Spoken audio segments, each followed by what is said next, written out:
don't understand why you're 40 years old and playing the game still. So. Well, I mean, what game do you think you're going to be playing when you're 40? What do you think you're going to stop playing games? What's the age? What's the age? What's the cutoff age? When you're out of high school and college. You're a high school kid? Yeah, I'm in high school. Yeah. How old are you? Why does it matter? Well, I mean, you foresee yourself in the future quitting something you love, like video games? Do you not love video games? You just cruise through it. I mean, I think it's a little bit of a waste of time when you're that old. So. Well, how do you know? You're not old yet. I mean, I can think of probably reasons that video games would be a waste of time for a high school kid, too. Do you have a 4.0? Are you in honor classes to get more than a 4.0? No, but... You know what I'm saying? There's more things you could be doing to improve your life than playing video games, too, right? Yeah, you study and not play games. Hey, just recreation, man. Having fun. Ain't nothing wrong with that. All right, then. Hello. Oh, I'm starting the show. Hello, everybody, and welcome to another episode of the Week in Culture. My name is Brian, and I am here with John, the problematic white guy, and we're going to be talking about the news of the week. Now, I know whenever it comes down to when I do this weekly show, it seems like I'm covering a bunch of stuff that's already been covered by other content creators. So this is why I try to put a slightly different spin on it, or at least look at it from another perspective, or try to dig a little bit deeper into the stories, look at something larger that is at play or potentially at play. So I hope that you guys are willing to sit down with us while we talk about these things. And I appreciate your kind attention as we go through this stuff. I care tremendously about this culture, and I do think that we have to have honest conversations about the culture itself if we're going to see it improve. So greetings to everybody. Welcome to the show. I already see a comment from Furious Dan. Retro Overkill. What's up, guys? Came here to give a like and say hello. Thank you, Furious Jan. Really appreciate it. Yes, hitting like on the video is very, very helpful. Even a dislike is good. I mean, doesn't matter. Either way, it's... Yeah.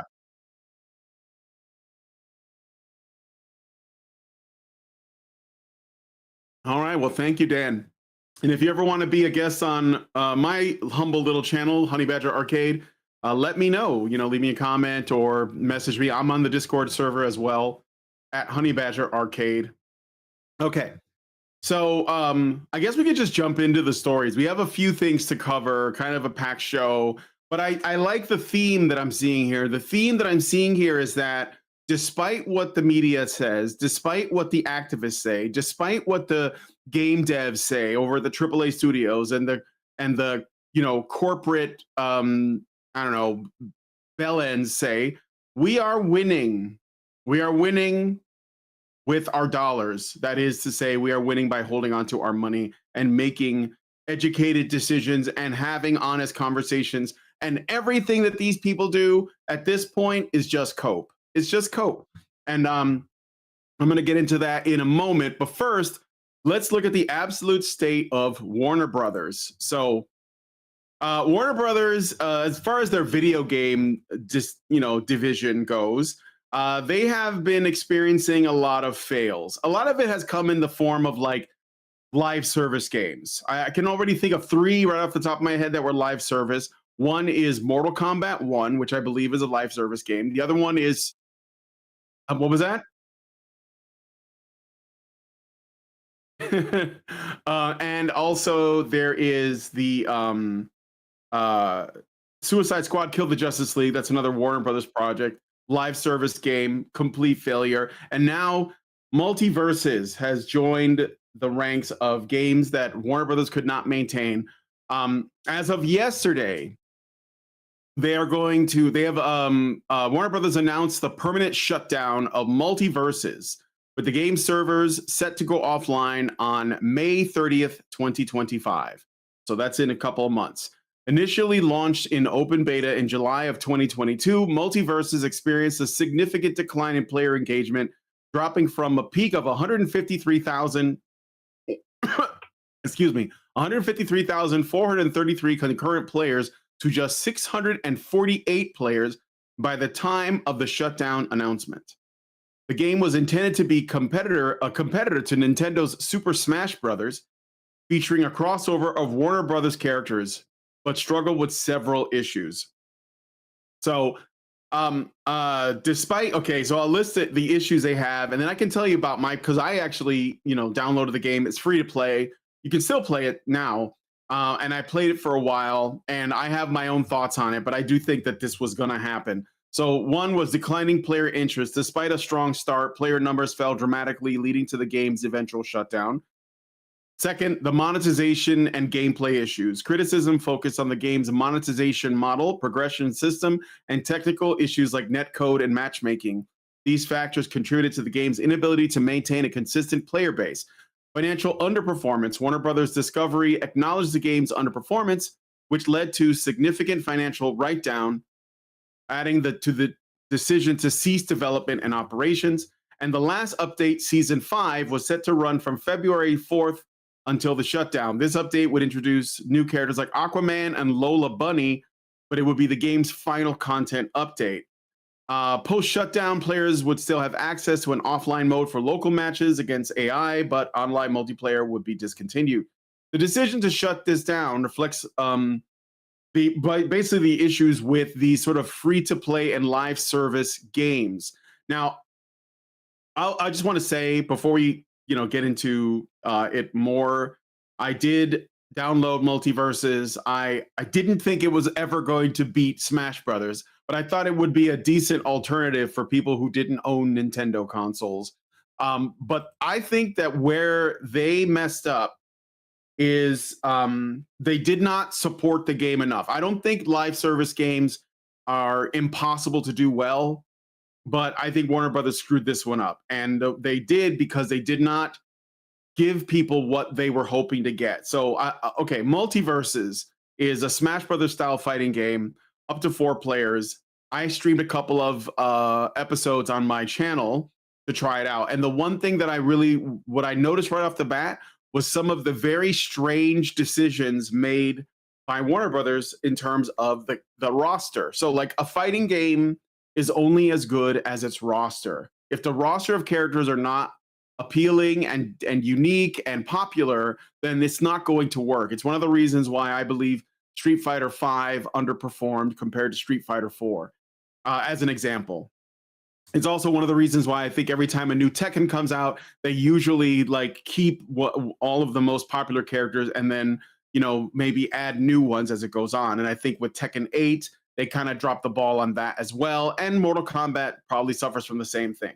So with Smash Brothers, almost every character available in Smash Brothers is popular, well-known, iconic in their own way. With Multiverses, they made these weird choices. Like, for example, they had some interesting things where, you had like Velma and Shaggy from Scooby-Doo. You had Bugs Bunny and the Tasmanian Devil and Marvin the Martian. These are staple Warner Brothers characters. But then there were strange additions like, Shazam, Shazam, not Shazam, I'm sorry, Black Adam. Yeah, so yes.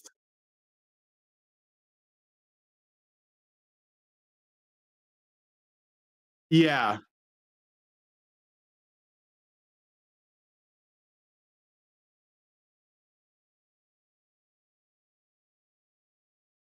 Yeah.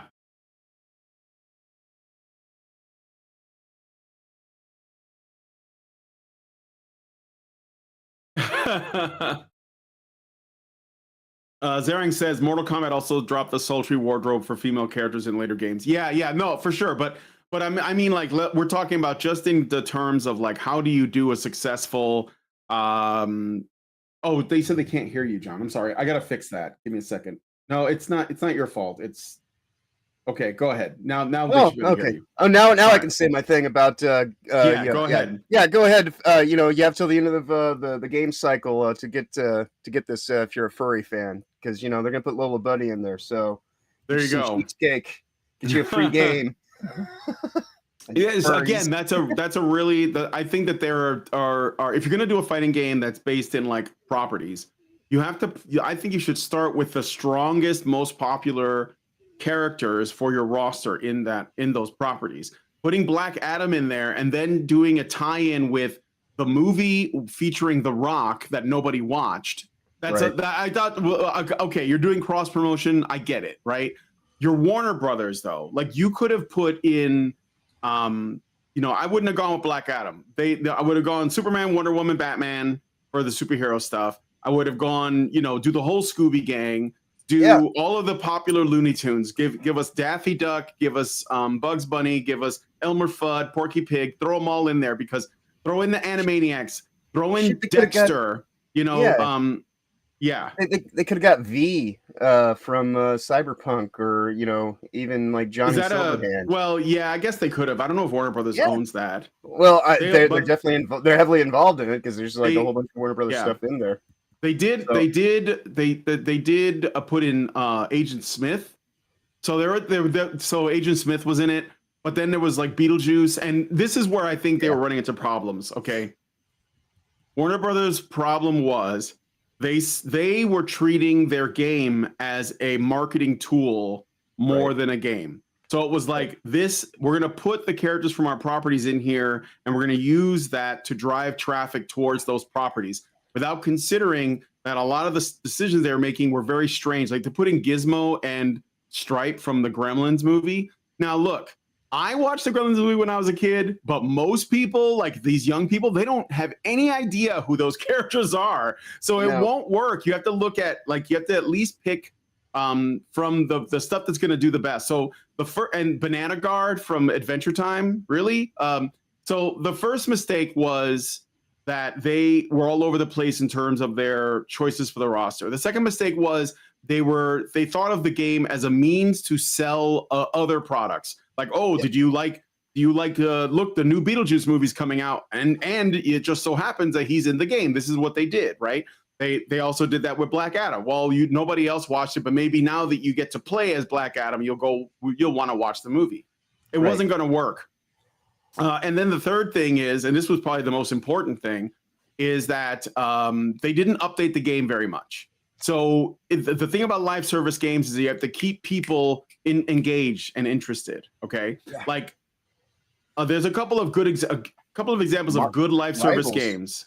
Marvel Rivals, yes, coming out of the gate. I was gonna say, definitely. Marvel Rivals came out with 30-something heroes right off the bat. Most of them, if not all of them, but I would say most of them are very well known, with a couple of exceptions, so that people know, oh, I know who Venom is, I know who Spider-Man is, I know who Magneto is, right? Wolverine, the Hulk, Captain America, Iron Man, Thor. Like you can't get these wrong. Like these are already based in very successful and well-known properties. Plus, there was a lot of content right off the bat, and there are no pay-to-win mechanics. The only thing that you could potentially spend money on, if you really wanted to, would be all about cosmetics, like outfits and stuff like that. I haven't spent a dime on that game at all, and you know, but most of it is they are constantly keeping things. There is like a momentum to it, right? Where there's more content coming out. If you're going to do live service, you have to do that. Another good example is Helldivers 2, and I will say the way that they do it is a little bit different, because not only are they constantly releasing new what do you call it? They're like I don't want to call them battle passes. They're war bonds. War bonds, yeah. They're constantly releasing new war bonds, which feature new weapons, new stratagems, new armors, new aesthetics, and all of this can be earned in game without spending any actual money. But more than that, it's almost like they're managing a living. They want the galaxy in the setting to feel alive, so they're constantly moving things around. Like every single day in that game, there are new things happening on different worlds that you have to. So there'll be like a new objective, a new mission. Oh, the Terminids are moving in on this territory. The automatons are doing this thing. The Illuminate are doing this thing, and it's a constant thing, and everyone is participating in it. So that is it's almost like you're playing in an MMO, but it doesn't have the monthly fee or any of the other stuff. Yeah. But you're just doing the missions, and the game setting has changed, not in permanent ways. Like there was like, they did this thing where you had to destroy a planet by turning it into a black hole, because there was going to be like a massive Terminid infestation. There was another event where you had to build a space station, and they did it. Like I don't even log in like every day. I log in maybe every few days, and I do like one or two missions and I get off. But people who are on there, the world is what I'm saying is the world is constantly changing. So a live service game, I think, almost has to act like that. It has to be constantly evolving, and I do think that It there has are to be ways to do it consistent in well. the name. It has to be Yeah. alive. Yeah, exactly. It has to feel like it's alive, right? Mm. So Or Norwegian said they could have added Freakazoid. That'd be perfect. He'd be perfect for a cartoon game. Yes. Well, again, I think Warner Brothers got there. They were, I think they were, I would bet you that this was a case of too many chefs in the kitchen. Too many cheese, not enough Indians. Yeah. Right. And if you're going to make a game that's going to try to compete with, the likes of Smash Brothers, then, rather than doing these focused marketing groups like they like to do, where they go and recruit people that fit a certain ideological profile, go get some teenagers. Let them actually play your game. Because if you're going to think that we want something that plays to the kids, then, find out what kids like. Because it's not these 30, 40, 50-year-old properties that give two shits less about them. And the people that make them now are so caught up in all their weird activism and stupid shit like that, which we'll get into later on one of our other stories. It's just it's a recipe for disaster. It's not sustainable, and this is just kind of one of those things where you can look at it. It's right there. It flatlined, that is not a good heartbeat for something that's supposed to be alive. Yeah, it's not doing so well. The I think that one of the other things too is that culturally speaking, there isn't much to draw from to make like when I look at what's in multiverses, a lot of it is stuff from my childhood, and that's kind of sad because I'm not a child, so I shouldn't be the target, right? You know what I mean? And what does this mean? Well, I think part of it, what it means is that there isn't a lot of content that exists for children today that could have made that leap, right? I mean, a lot of it is either just carrying over from when I was young, like some new Transformers thing, for example, as just a random example. But there's nothing that has stood the test of time in the same way that what they're putting in, that doesn't exist now. And I wonder how much of that has to do with the fact that people aren't having as many kids as they used to. So if there aren't as many kids, then there isn't as much stuff for kids. So what can they draw from? You know? Yeah, I guess they're hinging their bets that the world is full of a whole bunch of overgrown children that all just kind of peaked out at the age 13, and they've just been getting older ever since. But that is something that could be the case. But that's not it's not something that is really a viable form of especially if you're trying to make a game based around monetization. I understand you'll probably want to try to skew a little bit older because older people tend to have money, but we're also living in a time of so much financial debasement through inflation that you really have to have something that's great to get people to actually put their gaming dollars into it these days. And just kind of being a mediocre also ran, in the vein of it's kind of like the proliferation of boy bands in the late 90s, really ultimately, I'm sure there are people tell me there's some kind of nuanced sophistication and difference between Backstreet Boys and 98 Degrees and NSYNC and Menudo, all these kinds of stupid things, right? But it's, every corporation just has their copy of a copy of a copy of a copy until, it just kind of all bleeds into one big meh kind of smudge. And that's what this is to me. I look at it and just oh, okay. I guess it's free to play. So maybe with the offline side of it, I might see if it's available for Steam and maybe just have it as one of those games that I can do, co-op play now, or not co-op play, but I think it's local. You can play local offline, right, which probably is that's not terrible. I could, I will still say be free. Why not, right? Yeah, and I will say, at least to their benefit, they are at least doing that. But after its final day, that's all, folks. You're not even going to be able to download this thing after the end of May. Once it's over and done with, that's it. So this is your last chance opportunity, I guess, to download it for free. Not worry about because they already shut off the monetization currencies and things like that. So there's a whole bunch of characters that aren't even accessible now.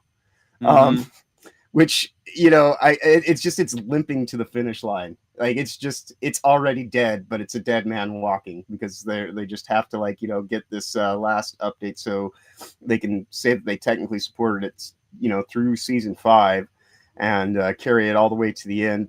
But what's the purpose? Even at this point in time, and I mean, like I say, you kind of get a free game if you have some friends that you can do local co-op play or versus, but even in that, it's probably just, Smash Brothers. It exists.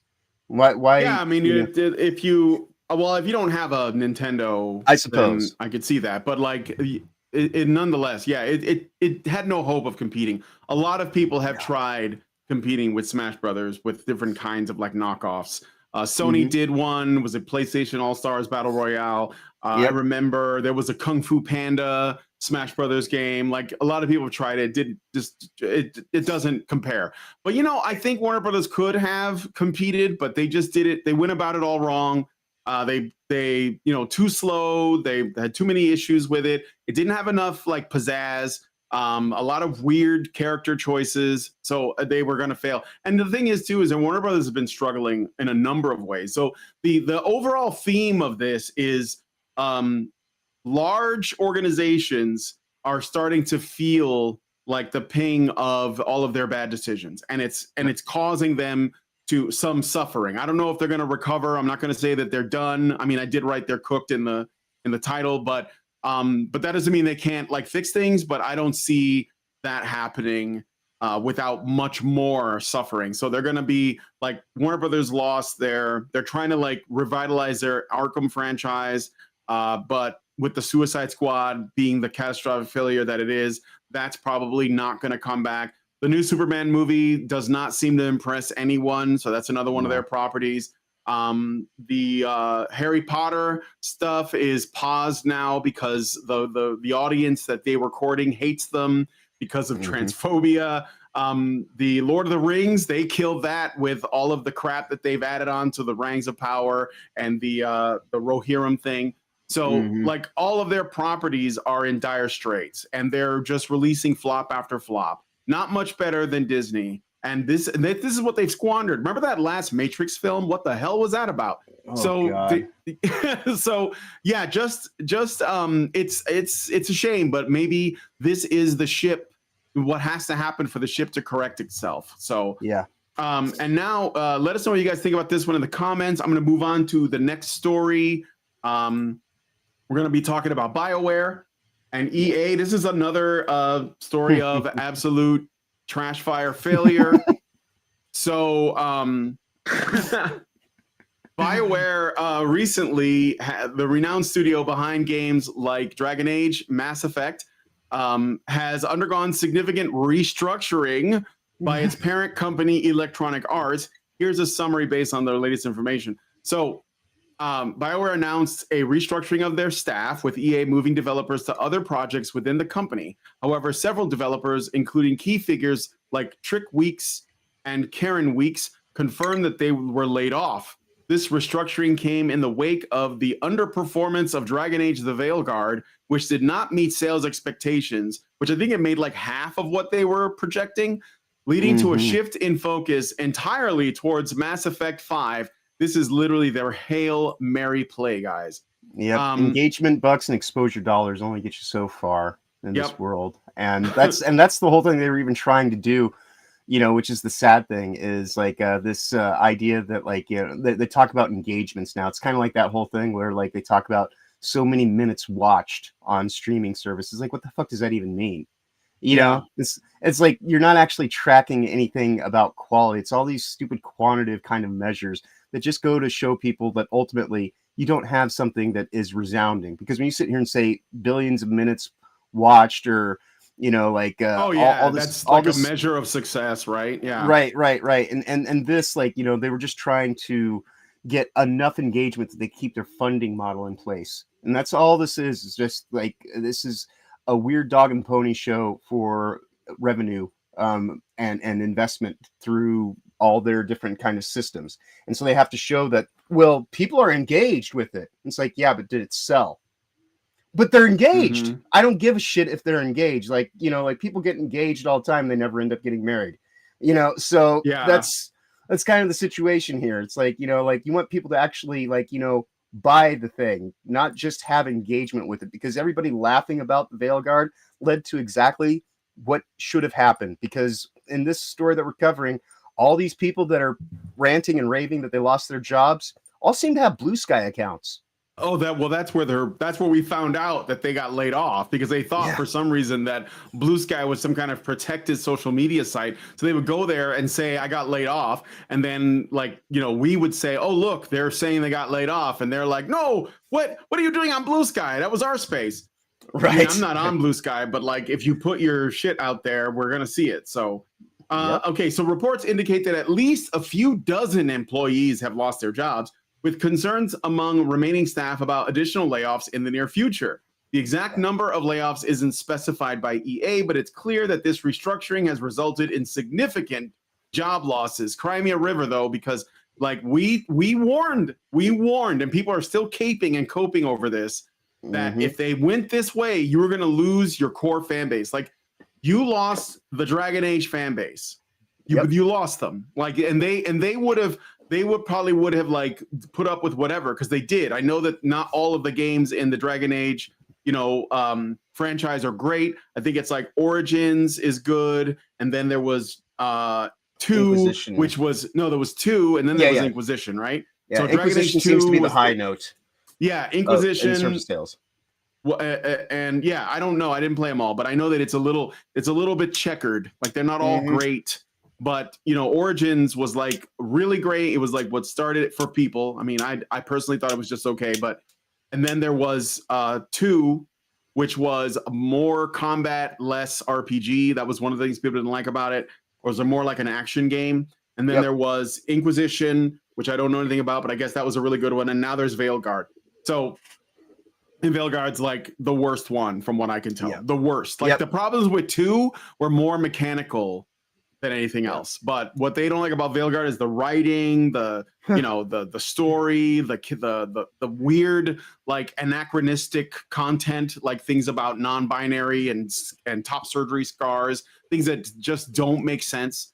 In the reality that they're like writing about. There's no the setting that they made. Exactly. It's like obviously modern, you know, like modern crap crammed into this game. That it's obviously that. So anyway, EA statements. EA has been somewhat vague in its public statements, emphasizing that Bioware has the, quote, right number of people in the right roles, end quote, for the current stage of Mass Effect 5 development, without providing specifics on the layoffs. However, the company has acknowledged moving staff to other projects within EA where possible. That's just damage control. They're basically like, dude, we promise you Mass Effect 5 is going to be good. Remember Mass Effect Andromeda? My face is tired. Don't forget that, okay? Right. Community and industry reaction. The gaming community and industry commentators have expressed disappointment over the layoffs, especially given BioWare's history of producing critically acclaimed games. That's gone, bro. There's a call for better treatment of developers in the industry, highlighting the human impact of such corporate decisions. So, I'll be honest. The one good thing about this is I applaud the layoffs, because it's the writing staff. Like the entire writing staff for Fail Hard is completely gone. So sorry, so sad. Go find something else to do. Take a walk. Yeah, they need better writers. They need to stop hiring, you know, freaking fan fiction writers off of Tumblr, and get like real writers that understand story structure and understand the property they're adapting. And they need better art directors. They need better. They don't this like attempt at realism, this creepy shit that we're looking at right now, that has to go. They have to look at something more stylized, more attractive, yes, dare I say, hot, and put that in the game. That's you just have to, guys. Like, make it attractive. Beauty is truth, you know? Well, you know, to cringe the minge Bush, this is attractive. You know? Yeah. Yes. Well, I get it. Yeah, I get it. You know, so that's your big issue here. Is like you got these people that are so led by their agendas and their ideologies that they just can't understand that, you know, people play games for escapism. You know, I want to go to a reality that has nothing to do with the modern American day politics. And globally speaking, most people don't give a shit about all the stupid craziness we get caught up in here. They find it beyond laughable, and it's repugnant and repulsive and just completely irrelevant. And the sales numbers show that. Or the lack of sales, rather. Yep. So I think BioWare is hanging by a thread now. If Mass Effect 5 doesn't blow people's minds with how amazing it is, I think that's going to be the end of that studio. Yeah, I've been calling. I hear a lot of the people who used to work there, like some of the ones that used to work at CD Projekt Red, for example. I think they've like gone to start their own studios. Their own things. Kind of like, do their own thing. Yeah, I got the new GDC State of Gaming report. Because I run Problematic Productions that does statistical analytic studies is what we do at Problematic Productions. So I get all these mailers from GDC because I like to see what their weird fuckery is all about. And currently, the majority of industry workers in AAA settings have all had less than 10 years experience.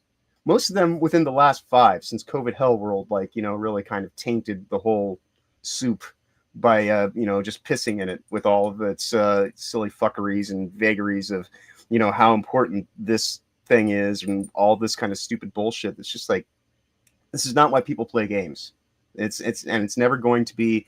And when you're playing to like the lowest segment of society, don't be surprised when you kind of have like a mainstream fall off. Because that's not who you're actually even trying to cater to. And, you know, get out of this idea of consumer lifestyle models and all this kind of stuff. Just make things that are good. Make things that people would want to buy. It's not really that hard, you know. It's laughable what this whole thing is. And, you know, as far as the next game coming out, I've been calling it Mass Extinction because that's what it is. This is the end. Oh yeah. You know, I don't see it being the thing to turn things around. No, I don't see that either. So BioWare has it doesn't look good for them. I'm sorry guys. It might be over for BioWare bros. But that's also going to be a big problem for Electronic Arts itself, because this is yet another in a series of issues that EA has had going back to like Anthem. Maybe even before that. I remember Star Wars Battlefront being like a giant mess. And some of it has to do with some of the people they brought on board that sort of prioritize monetizing games in unreasonable ways. But even when those games, because I believe that even Dragon Age the Veilguard was going to be a live service game or something that would be expanded on, but they never got to that point, and they don't have any plans on adding anything else to it right now. Yeah, they were hedging their bets on Anthem being like the new hotness, and then they were going to apply the formula and, you know, do the skin job kind of business that they like to do in most gaming studios these days, where they come up with you know, like a blueprint, and then they just go, all right, well, let's paint this in the shade of Dragon Age, and then, you know, Anthem being the complete utter dud that it was, they completely, like, you know, and made a wise move at that point in time, said, you know what, maybe we shouldn't do that. But then they just started, like, you know, chasing after, you know, more successful properties, and ultimately ended up with a God of War clone that, you know, kind of completely lost for as much as like this game is about, like, you know, identity politics issues and things like that, they had their own identity crisis. You're fucking Dragon Age. You're not God of War. You're not any of this other stupid shit. So maybe just focus on what you are, you know, from inception, rather than just try to change it somewhere along the way, because that's not how you feel you are today. Because it's not about you as a creator. Yeah. You know, like, do you put part of yourself into a creation? Sure, but ultimately, if you're trying to communicate with other people kind of like to actually have like a little bit of give and take in conversations. You know, they like to actually kind of like have an exchange.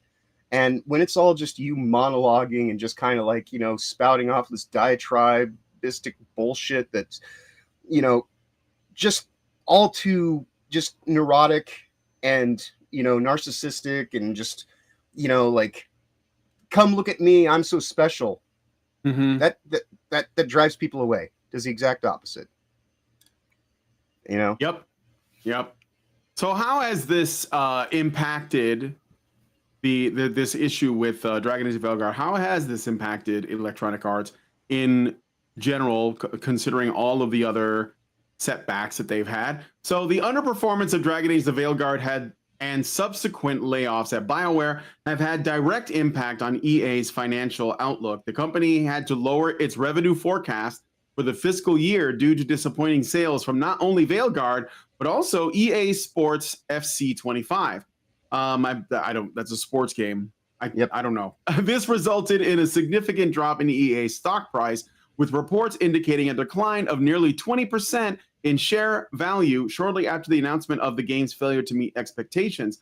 Posts on X and web articles highlighted EA stock falling by around 17 to 20% following the news, erasing billions in market value and hitting a 12-month low. It's going to be a bad quarter for them. The layoffs and game failures have contributed to a tarnished reputation, with much of the criticism focused on EA's handling of Bioware, a studio known for its narrative-driven games. The move away from what fans perceived as Bioware's core strengths into more commercially driven or controversial directions have led to backlash. What's been EA's strategic response is to streamline their operations, like firing a bunch of people, focusing on projects with a higher probability of success or that align better with current market trends. This includes moving staff to other roles within EA and emphasizing franchises like Mass Effect that have a strong established franchise or fan base rather, but also carry the risk of failure if not executed well. Yes, it does. The restructuring of Bioware, moving developers to other EA projects, is part of a broader strategy to mitigate financial losses and leverage existing talent more effectively across the company. So what are other setbacks do we have here? So EA Sports, I already mentioned, it's a football franchise that also fell short of expectations. And this also, I don't play football video games, but I do understand that the sports games are more milked for things like microtransactions and updates, because the actual real life, football season changes, players move here or there, and new people get added. So they basically see that as, oh, this is just DLC. This is just season passes, and we're just going to use it. And I guess the people who play those games, they're not responding well to that. Well, that's the other issue too, is they applied that model for, gaming in the broad sense to what happens in the sports world. And they kind of thought, hey, we can just go and do roster update kind of stuff that we've done in our sports franchises to game series. And this is industry wide, and so it's like when you treat things that actually are supposed to have like lore and, a contextual narrative that, actually is about something, going in, it's like looking at, even though this is a different company, Ubisoft with their Assassin's Creed. Assassin's Creed is basically the John Madden of action adventure games, and it's just like it completely lost its identity. And we're about to see, and I guess March is the new, we're going to sell this turd date for Assassin's Creed Shadows. Nobody even cares about Assassin's Creed at this point in time, because even what they tried to spin it to is not even being, adhered to in an actual meaningful sense. Like there's no relevance to the context of what was going on in the history or anything like that. And to get it back on this, like Dragon Age has like an actual contextual narrative that spans thousands of years, things like that, and so why Top Scars? Where's the Transing Center? Yeah, I know, it's crazy. So somebody said, it was like Robert Johnson, aren't the talented people from Bioware that left currently working on a game called Exodus, or am I mistaken? No, a lot of people have left and they're starting like other projects with smaller companies. I think that the main issue with these big developers, it's the same issues with Hollywood.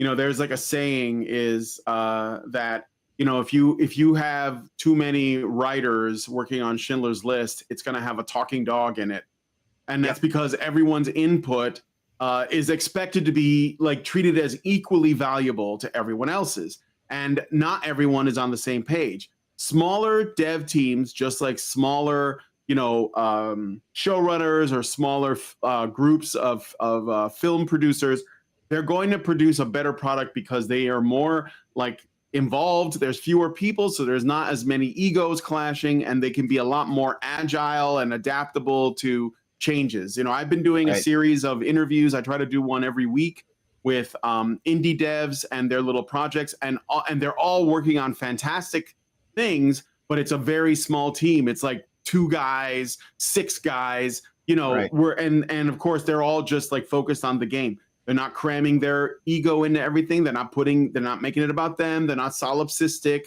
They're not, brain rotted from TDS. They're just guys that want to make good games. And I think that if you have a smaller team, you're just going to do a lot better. And I think that these guys that maybe they started small and over time their franchise became massive, and they probably got to a point where they said, this doesn't look like the thing that I started anymore because of how many people are involved. And it is going to like dilute it, Yeah, and the more people you get in there, the more you tend to try to homogenize things because you don't want to offend anybody. And that's where the toxic positivity comes from. Right. Yeah. But I mean, that aspect of just trying to make everything for everyone and investing hundreds of millions of dollars into these things, it's like at a certain point in time, it's like, who is this thing that you're investing all this money made for? And it's made for no one specifically. So you're not actually going to even have like a core fan base of people that will go and say, oh, you really got to check this thing out. That's another thing. You made a good point about the money, because they spend so much money on stuff and you don't really see the dollar amount. Like how much did Veilguard cost before marketing? Something like $400 million. That's the advertised amount. Yeah, I mean, it could probably be more, closer to $1 billion when you factor in like how long the development cycle went, and they're able to when they reset their development cycles, they'll reset the money counter.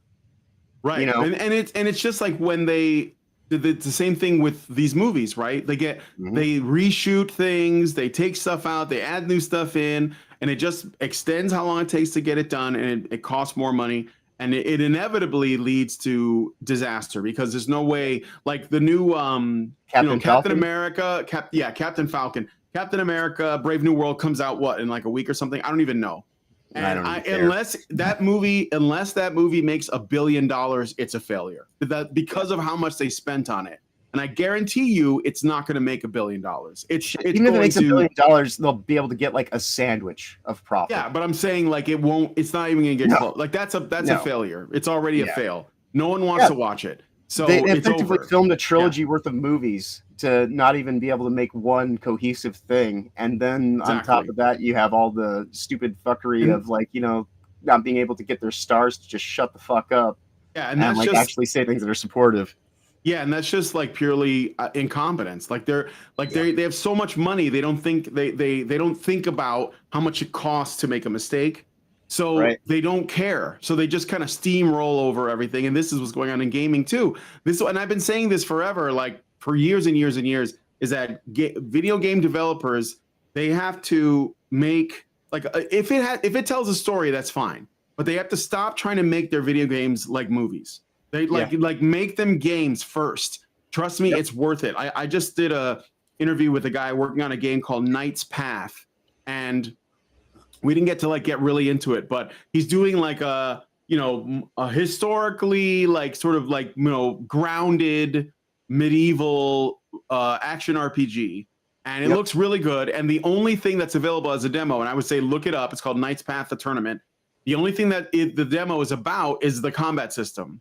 Because he's like, if I don't have a good combat system, it doesn't matter how good my story is. And I'm like, yes, exactly. You have to have like, who's going to play it if it doesn't play well, right? Right. And to that point, you look at something as successful as the Metal Gear series. Most people give two shits less about like the weird, convoluted kind of story. I love it myself, because I think that there's more honesty in fiction than there is truth in the news. And I think that it really gets into like, kind of like the weird nitpicky bullshit of, geopolitical kind of fuckery that actually takes place. But it's got a solid gameplay loop, and people actually just enjoy doing the combat sections, and they give a toss about the actual story stuff. And like even in my own experience, when we put together the design doc for Havensfall, which Dan can attest to, when I was in art school, our game originally was built around the idea of extreme sports, like doing halo jumping and things like that, and like wearing like the wingsuits and all that kind of stuff. And from there, it evolved with all my weird kind of thoughts about transhumanism and where the world was going to be ending up because of where I saw technology kind of evolving. But ultimately, we wanted something that was like, look, if you want to get into this thing and really, really enjoy it and find out, like, as I said, all the nitpicky bullshit and like, the weird kind of, stuff that goes into the lore, the writing, then you'll do that. But you'll only do that because you enjoy playing the game so much and having the visceral experience of like, climbing walls and like, smacking people in the head with climbing, like, God, I can't remember the name of the thing. But it's kind of like God of War, how he had like the chain blades. We were going to have something in there where, like rock climbers, they use these tools that's kind of like it's kind of like an axe or a hammer or something like that. And you're going to be able to use that to just smash people's heads in. And like, like it had like independent hand control. So you could smack somebody in the head with like, the axe in your left hand and then like shoot them in the face with your right hand, like all this kind of stuff. And it was just built around the idea of just giving people something that they hadn't had. And was just like insanely just active and viscerally intense. And, and then beyond that, that's where you kind of get into, well, we can make a story that's kind of about this stuff, but it's really about like the nature of the gameplay itself. That's going to be the thing that feeds a interactive play dynamic. Nobody cares about like your story. It's nice, but nobody really cares. They just want a good game that plays well. Yeah, I mean, well, that comes first, right? Like, you look at the really great arcade games back in when video games were first, sort of like breaking ground. Most of them didn't really have a story. They just had enough of a premise to like explain what you're doing, and that was it. Yeah. Like, what's the story to Tetris? And yet it's still one of the most popular games. It's almost like the gameplay matters more, right? And you can tell a good story, but like people are not going to be interested if there's no game there. And I think that a lot of the people who are in the industry now that are getting paid, and these massive overblown budgets are people who they don't like video games, but they like writing. And so they're basically like, oh, well, I guess this is where it has to be. Just like the journalists, they have no interest in writing about video games because they don't like video games, but they do have an interest in talking about themselves and their activism and their identity and all of that. And which brings me to the next story. So Alyssa Mercante is back in the news, and I thought this was worth mentioning because I want to speak something else regarding this. So it's not really about her, but this is an example. She's really just the latest iteration of, Anita Sarkeesian, and there will be someone else after her. It won't matter. Like, this is always going to be a thing, and it's probably almost always going to be a woman too. But anyway, Alyssa Mercante, when we get into this story, there's going to be an interesting thing. So I just want everybody to pay attention to what she's wearing, and I'll mention it when we get to the shirt that she's wearing, because when we go through the article, there's a tweet in there. She's wearing the exact same shirt. I know the one. I have the tweet up ready. I have it ready, but anyway. Yeah. So go ahead. This is evidently the shirt she wears when she decides to make a clown of herself. Is all I'm getting from it. It does seem to be. So you guys might know Alyssa Mercante was a former gaming journalist over at Kotaku. And she is embroiled in a lawsuit where she is attempting to sue content creator Smash JT, right? Who I often cite in my when I do citations of articles. I usually go to Fandom Pulse, Smash JT, That Park Place, and Bounding into Comics. Those are my primary go-to sources, and X, I guess. But anyway, I actually have a slight intersection in that lawsuit now, just ever so slightly, because of this, and the story that we did on her interview with Taylor Lorenz, where I was talking about what happened at the minute 28 mark. Actually, JT was he was in our chat over on Will of the Fans earlier this week when we were talking about this as well on Tuesday. And I mentioned to him specifically, I said, hey, along with all this debacle that takes place here that we're going to talk about, make sure that you also have your lawyer go look at the interview that happened a week after the lawsuit happened, where they specifically note basically that they went after Smash JT because ultimately he was the most accessible because, Will of the Fans and Ryan, they live out of the country. So you can't do anything with them. Nobody knows who Hypnotic is. And like, they really couldn't go after, any of the other people there because they're people of color and things like that. And so they settled upon JT because he was quote unquote the problematic white guy who seemed like he would be ripe for the picking to do this, move towards censorship that they're trying to get over. But she's an idiot and can't stop herself from. Oh well, yeah, she's solipsistic. She can't help herself, but talk about herself. So she inadvertently undermined her own defamation lawsuit against content creator Smash JT through a significant misstep while she was on a live stream on the channel of the gentleman pictured here with her, David Jaffe. In the video, Mercante openly admitted to having engaged in cam work, which directly contradicts her legal claim that being labeled a sex worker or stripper was defamatory and false. So because Smash JT said that she was a sex worker or stripper, she claimed that was defamation. But when someone asked her, how did you get into the gaming industry? She replied, I suck dick. And she's talked openly about being a sex worker and doing cam girl stuff because she is a pro-sex feminist, and that means she has to say supportive things for that, even if it is going to come at the cost of her lawsuit. It's the same shirt. It's the same shirt, yes. It's the same shirt. I saw that and I almost pissed myself. I was like, oh God, isn't that hilarious? She doesn't have like a lot of stuff in her closet. No. Well, she's got to fix her leaky roof, so Yeah. So the incident, I'm sorry. In the video, Mercante openly admitted to having engaged in cam work, which directly contradicts her legal claim that being labeled a sex worker or stripper was defamatory, which is what caused her to write or create this defamation lawsuit against Smash JT for stating the thing that she stated. This admission was likely dealt a fatal blow to her case, as it provides clear evidence against her assertion of defamation, potentially leading to the collapse of her lawsuit. The incident has sparked considerable discussion online, with many viewing Mercante's actions as a pattern of self-sabotage that continues to damage her credibility and legal standing. The live stream where she made these admissions was watched by a relatively small audience, yet the implications are significant. Mercante's acknowledgement of cam work, combined with previous behaviors like deleting incriminating tweets, paints a picture of someone who might be their own worst enemy in legal battles. And it looks like if this comes up, and I think it might, Smash JT can't really lose this case unless the judge or the people involved are enormously biased. So she's going to lose. And Jaffe, by the way, is totally caping for her nonstop. It's the most pathetic, simpy behavior I've ever seen. Right. And I think it's a bit weird. In my opinion, I think it's just a bit weird. Yeah, well, that 4-hour cattle cave, or cattle call, I suppose is the better way to say it, because it was just a gathering of the lol cows at the Sour Milk Dairy. The hypocrisy is right there in front of everybody to see, where Jaffe's sitting there, saying, well, I'd fuck the shit out of you, basically, and I know, and I'm like, I was watching the stream live. I shared it out, and I was like, dude, what are you doing? Right. And so he's sitting here saying all these lewd comments and this and that, and she's just laughing about it. So why is it okay for one person? Because he supports her. Because he's on her side. That's all it is. Yeah, he's a good little male feminist doing her bidding. But it totally undermines the point of her case that she's sensitive and I mean, but she'll turn on him too. Just wait, they always do.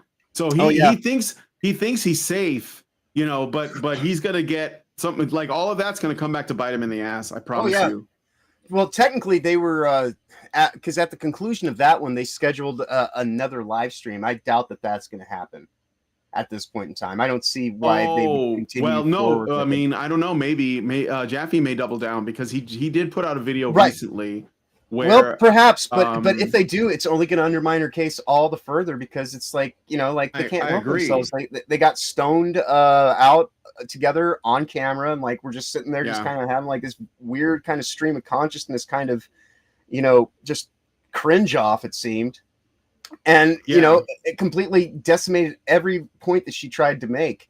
You know, the only thing that I wish I'd done earlier this week is I need to get the money clip that Will put together, because that thing is Oh, I so know. I on want point. that. It's so funny. Yeah. Yeah, no, obviously these people, and this has always been the case, by the way. Like ever since I've been doing was I'm involved with Gamergate 1, anyone who talked about these things that was going on, and they were like, you know, openly anti-feminist like I am, or critical of the woke or whatever it is, and they're doing it online in conversations with people, and anyone sends a super chat in, they immediately think, oh, this is what it is. It's about the money. That's why they misuse, and I'm going to emphasize this, misuse the word grifter to describe anyone who disagrees with them, while they themselves are literally trying to like, well, I guess to be a grifter, you'd have to like promote something that you don't really believe in order to profit from it.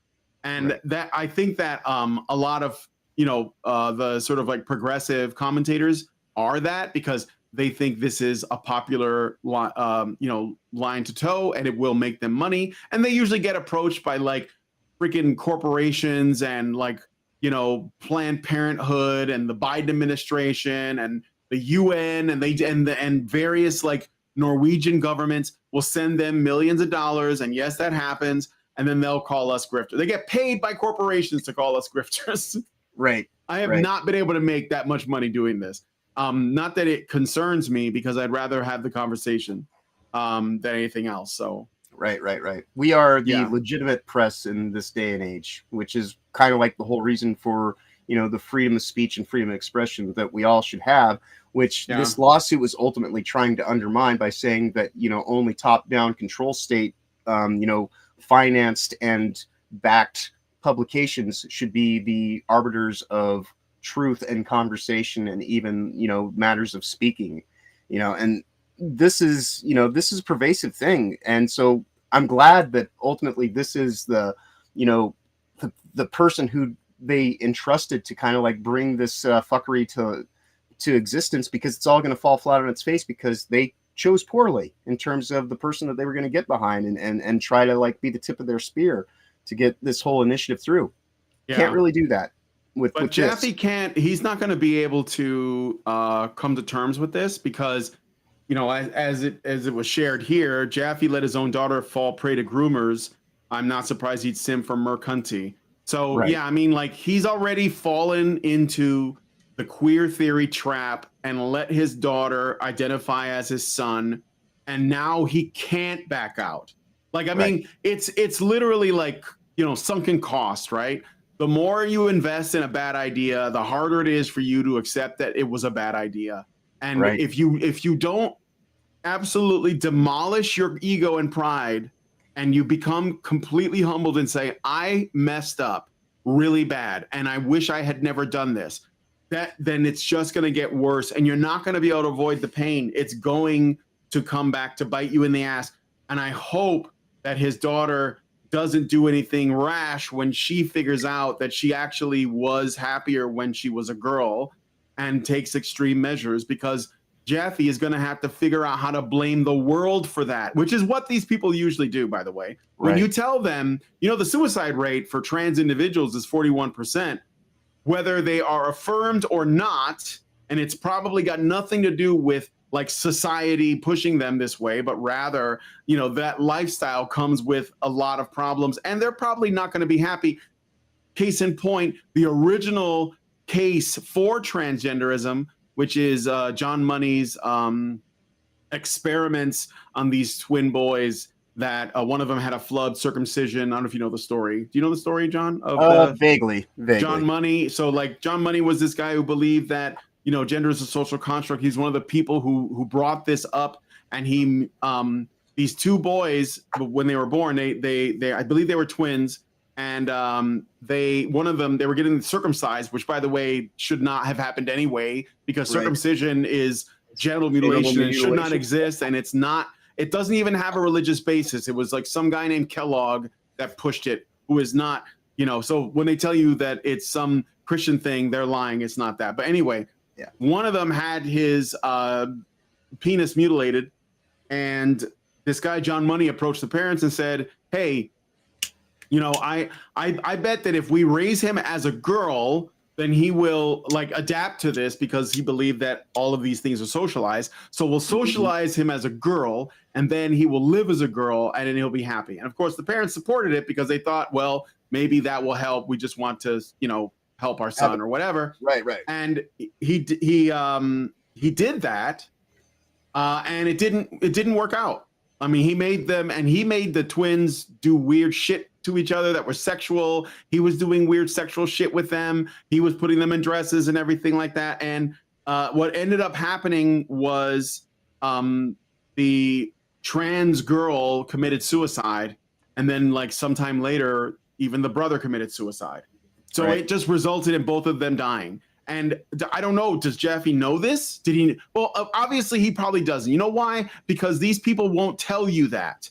They won't tell you that this stuff leads to suicide most of the time. I mean, 40% of the time, right? So we have a whole generation, maybe 2 generations of children being raised on this crap from public schools. And some of them are deciding that they're the opposite sex and they're trying to live that way. And some of them are demanding surgeries and they're demanding the government pay for it, which is why Trump banned it from the military, because they were saying, oh, look at all the trans people in the military. No, they're going there to get the free surgeries because it's paid for by the state, your tax dollars, by the way. So that had to go. I'm telling you, there's going to be a reckoning. Okay. When what I mean is we're going to see a swath of suicides and also mass shootings. You know, there's actually a trans, I know it's going to sound weird, but Andy No reported on a trans cult of like murderers, a trans cult of mass murderers that are basically like, you know, just killing people like this. Because think about it, you've lost all all meaning to live.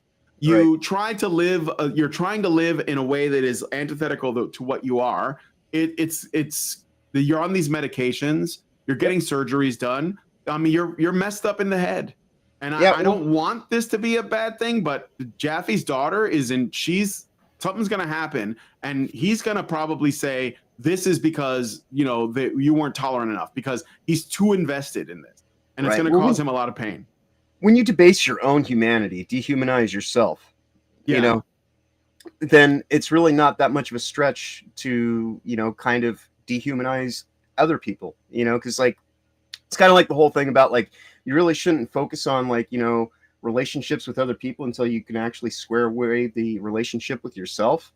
But it's one of those things where it's like, if you're completely off the ball, so to speak, no pun intended, about like your own, identity and just think that it's something that you just kind of pick off the rack one day, like it's a dress, and put that on and that's going to make things better and you'll feel oh so pretty. That doesn't take away from the fact that, deep down, you're actually like a dude, and not just like a dude, you are a dude that just, as they say, don't judge a book by its cover, because you can always change the sleeve, but it doesn't change the story inside. So it's just a bad ending that is being written, to continue the analogy. Yep. What the F is on her bottom left eyelid? Oh, I don't know. I think has she been crying? Is that what this is? No, she evidently, this was right after the Keeleys, as we affectionately call them. She took out her cunt pin off the side of her hair and was evidently, this is supposed to be makeup remover. But she took this picture knowing full well, like she knows to some degree, even subconsciously, maybe like she is opposed to herself, because she can't even stop herself from doing these things. And then she acts all like butthurt when like, people use compromising information that she puts out there freely into publicly consumed forums, that, like are available to, the public. And so they're open for public interpretation. And then she acts like, oh, someone got this from, I don't know how they got a hold of this. You put it out yourself. You're the leak, Alyssa. You're the one who's damaging your own, claims and all this kind of stuff. It begins and ends with you. especially in this instance. You know, like nobody's been a better case for the defense than Alyssa Mercante herself. Moo-lissa, as I've been calling her recently. It's another lol cow. Yeah, just another lol cow. Speaking of lol cows, well, anyway, let me know what you guys think about this in the description. I have another one ad here. Yeah. So let me know what you guys think about this one in the description. So we're gonna get into another story. Here we go. This is who the hell is this guy? This is a game journalist that has attacked a content creator, Yellow Flash, for exposing leaked Slack messages from Activision Blizzard employees. Oh no. Excuse me. Oh no. These messages reveal discussions about diversity, equity, and inclusion initiatives, portraying some employees as more focused on ideological conformity than on game development. The journalist here, Francis, frames these leaks as an attack by far-right X-users rather than addressing the content of the messages, which suggests activism over meritocracy within the company.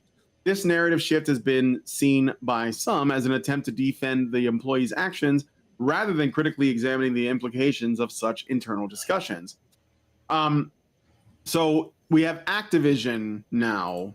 I mean, we knew that they were woke. I'm not, no question about that. I don't know if there's going to be any downstream consequences to Activision, but I suspect that they're already not really popular with people. Like when it comes to which gaming companies do you hate the most, Activision is a close second to EA. Sometimes it's higher. It's usually between those two.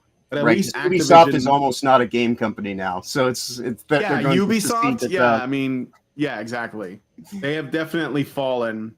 Yeah. Quite the way. Total side note, what I think is hilarious about this, I know it's supposed to be trans rights on the shirt, but it having trans rig be the only thing that's visible, I think is just absolutely unintended comedy, but beautiful nonetheless. Yeah. So yeah, what was I saying? Let's see. So we have this basically Francis is trying to frame this. I'm trying to look at the tweet here on Yellow Flash's. Here it is. So let me just open this up. Stephanie Peters says, can anyone in HR explain to me why we chose Workforce as our HR platform? As a former partner services employee and a current platform security threat investigator analyst for the company, I don't feel secure allowing my data on this platform. With the direction of the current political climate and platforms like Meta monopolizing citizen data, I'm genuinely concerned for the safety of our employees, especially our transgender and immigrants in America employees who have requested name changes through this system and have their visa status there. Given the speech Trump gave today and Elon's Nazi salute, I need something from the company that emphasizes that our employees are safe and what is being done about the protection of our data. Here is the analyst in question. She, her, they, them, dude. So just in case you guys wanted to know, pronouns in the bio, that tells you everything you need to know, obviously. And he was just sharing it out. And apparently that's not okay. You are not allowed to do that. And so just unacceptable, right? So let me see if I can, so the journalists are basically coming after Yellow Flash and basically anybody associated with him. There is a really great video, if you're curious, that does a pretty good job of explaining TDS, in case you don't know. Put up by Mentis Wave, I think it was like the day before yesterday.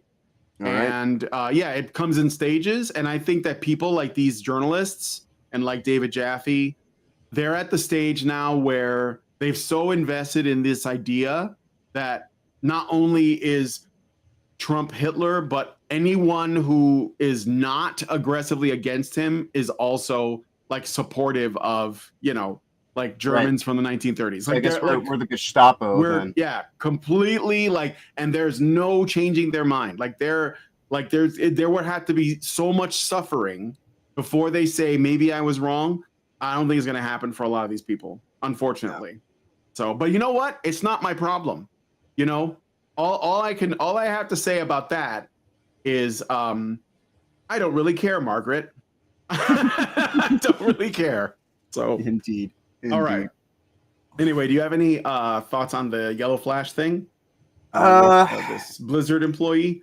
I mean, it's just kind of par for the course where we are at this point in time. I mean, unfortunately, this carousel of bullshit will continue to spin, and there'll be like another thing like this next week by somebody else who goes and puts out publicly consumable information on public platforms, that are done for the purpose of engagement and interaction. Engagement works in the positive and the negative. You're not able to control the way people react or respond to you. The only thing you can have any modicum of control over in your life is the way that you react or respond to things. And so, don't put things out there that you don't want people to make hay of and either support or detract. And and if that is what you're wanting, keep that shit private, because we all have a right to privacy. I know we forget that in these modern times, but you have the discretion to make things publicly available or not. And, if you're making that stuff available for mass consumption, then you can't really sit here and say, oh, pity me, how did they get a hold of this? You put it out. You did it. Yep. You did the thing. So, either just keep your affairs private and with your close-knit circle of friends and whatever like that, to where if somebody actually goes digging into you and does something that actually seems like exploitative and kind of harassing, then you might actually have a basis for some of this stuff. But all these things that we ultimately end up talking about are always coming from the person who is, perpetrating the violence on themselves, basically, so to speak, because they go and they put it out there like bait.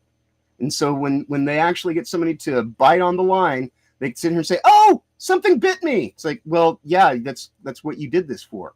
Yeah. Yeah. So. Yeah, no, you're right. Well, just let me know what you guys think about this one in the comments as well. I got the next one. This will be the last story, and then we can do a little cake. If the show ends a bit early, then that's okay with me. I like to get it under an hour and a half. Well, about an hour and a half, but I usually am ready to go for 2 hours if that's what it takes. Yeah. But I think we're kind of flying through them, so not bad. Yeah. And I mean, there's not much you can say when you're winning, because I think we are. I think we're winning. It's really easy. Just don't spend your money. David Jaffe did that stream with Alyssa Mercante for 4 hours, and he's still making videos. And I'm gonna tell you, it's just cope, guys. They're just coping. Yeah. What can they possibly say? He just keeps saying, well, I thought that Dragon Age of Veilguard has a good story. I think you guys are missing out on good story. Don't you guys want to play good video games? And we're like, we are playing video games that are good. It's just not the one you're recommending, because we have good taste. You can't shame us into buying shit. Yeah. There's this great thing called backlogs of all these games the last 20, 30 years that none of us, have actually even necessarily had the time, because there was always quality titles coming out. Yeah, this is it's a golden opportunity to go back to your backlog. Definitely. Yeah. And so now all those things we invested in that were like, someday I'll play this, and never knowing when that someday would be. That someday is now.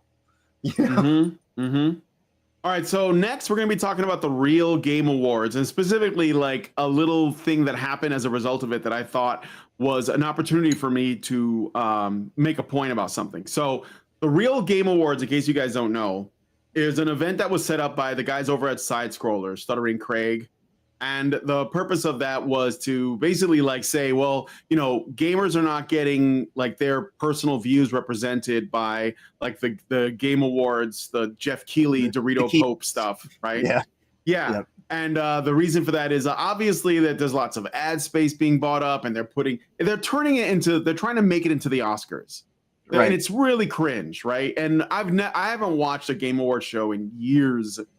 But I understand that there's a desire to move away from that. So Stuttering Craig started something called the Real Game Awards, where he basically just takes the votes from the fans and I guess uses that to award games. Again, I didn't watch it just because I'm too busy with other things to do that. But The aim of this was to celebrate gaming culture in a more authentic, community-driven manner, and it stirred some controversy among some game developers because, like, what they decide wins isn't necessarily like they're not in contact with the developers. So if they say, "Oh, we thought whatever, like this game was game of the year," it's not like the game devs are like in the building getting an award. It's more like they're just saying we like this game, right? Right. So these developers expressed frustration over being featured in the awards, not because they were against the event's grassroots approach, but due to fears of backlash from what some perceive as the woke brigade within the gaming community. This backlash was fueled by accusations that the event was a political platform rather than a celebration of games, leading to developers feeling pressured to distance themselves from the awards to avoid being canceled or associated with controversial narratives. So here's the one example that stood out for most people was this message sent out by, I don't know who this is, the name, it's Bolster, at Bolster. And they have a trans flag in their bio and a BLM tag and an ACAB, which is all cops are bastards, and a Palestine flag. So, they got their opinions right there in the name. Mm-hmm. And they're saying, so honored to have won the coveted Anti-Woke Game Awards Best Racing Game category. As a trans woman, it's so comforting to see them prioritize diversity, equality, and inclusion. To celebrate, I'm going to have gay sex with my faggot transgender dog girl. So, okay, weird, right? So what's going on here? This is a passive aggressive, own that according to Bolster here. What they're presuming is the people at the Game Awards, Stuttering Craig and the people who work on that, they're presuming that these people are anti-trans and like bigots and all this terrible stuff. And so they think that they're like, it's a surprise twist. Did you know that I was also a furry troon?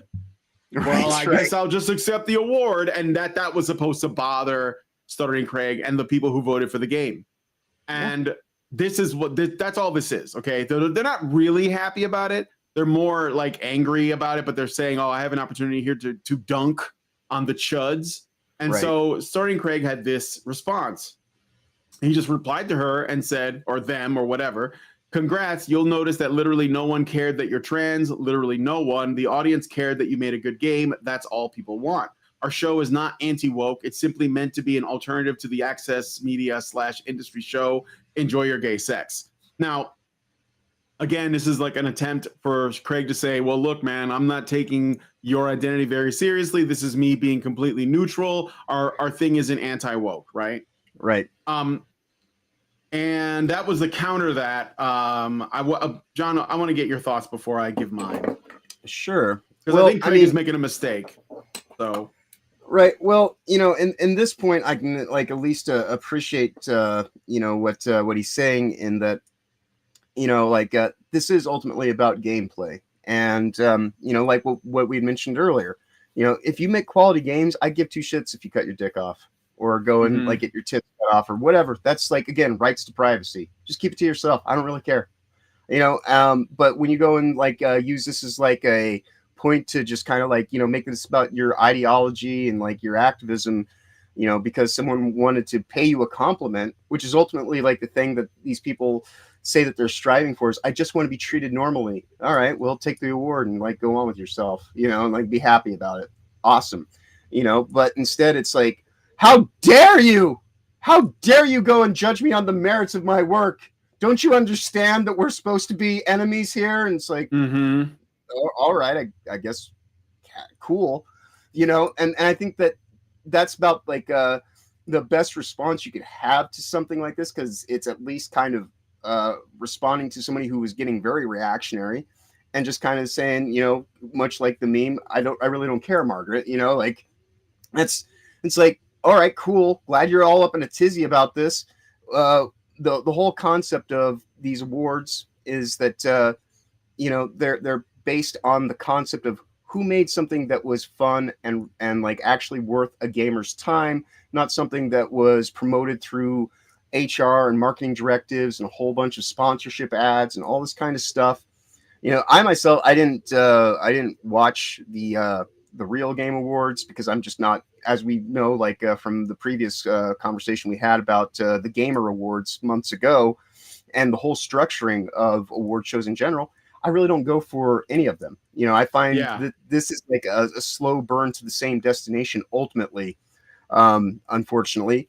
And, you know, the more time something becomes kind of invested in, and more it becomes kind of like, you know, the thing, like, because when you look at, say, the Keeleys, from when it first started to what it evolved into, you know, it certainly has become more overly produced and just kind of like, you know, about like being seen at the awards and all the stupid advertisements that they're going to have on, rather than actually, you know, celebrating gaming culture.